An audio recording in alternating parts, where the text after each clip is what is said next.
Hai teman-teman, Assalamualaikum. Aku Anissa Mulyana Lestari dari kelas 12 IPA 1. Di video ini aku akan menjelaskan tentang pembelahan sel. Ditonton ya. Jadi, pembelahan sel yaitu proses perbanyakan sel menjadi dua atau lebih yang berlangsung melalui pembelahan sel. Nah, jadi ini dia pengertian pembelahan sel. Pembelahan sel terbagi menjadi tiga loh. Yuk kita cari tahu. Pembelahan sel terbagi menjadi tiga, yaitu amitosis, mitosis, dan meiosis. Tapi di video ini aku akan menjelaskan tentang pembelahan sel mitosis aja ya. Apa sih pembelahan mitosis? Yuk dengarkan. Untuk penjelasan pembelahan sel lainnya mungkin akan dijelaskan oleh teman-teman yang lain. Mitosis yaitu cara reproduksi sel di mana sel membelah melalui tahapan-tahapan yang teratur. Mitosis memiliki ciri-ciri sebagai berikut, yaitu terjadi pada sel somatis atau tubuh, menghasilkan dua sel anakan yang memiliki sifat identik dengan sel induknya, berfungsi untuk pertumbuhan dan pergantian sel yang rusak, dan mitosis merupakan bagian dari siklus sel. Siklus sel terdiri dari fase interferes dan fase mitosis. Pembelahan mitosis dapat dibedakan menjadi dua. Satu, karyokinesis, yaitu tahapan pembelahan inti yang meliputi profase, metafase, anafase, dan telofase.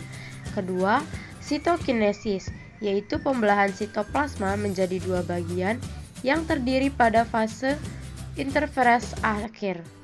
Fase interferes berlangsung paling lama mencakup 90% dari siklus sel.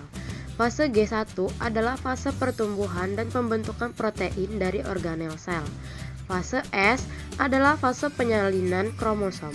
Dan fase G2 adalah fase sel kembali tumbuh dan mempersiapkan melakukan pembelahan. Berikutnya, kita akan membahas tahapan-tahapan mitosis, mulai dari fase profase, prometafase, metafase, anafase, dan telofase. Pada fase profase, yang terjadi adalah benang kromatin memendek membentuk kromatid yang akan berpasangan menjadi kromosom. Kemudian, membran nukleus mulai menghilang. Pada fase prometafase, membran nukleus terfragmentasi sehingga mikrotubula dapat masuk ke nukleus. Kromatid dari setiap kromosom memiliki konektor yang terletak pada sentrometer. Selanjutnya, mikrotubula akan melekat pada konektor kromosom. Saat fase metafase, mikrotubula terlihat jelas dan kromosom terletak pada daerah ekuator.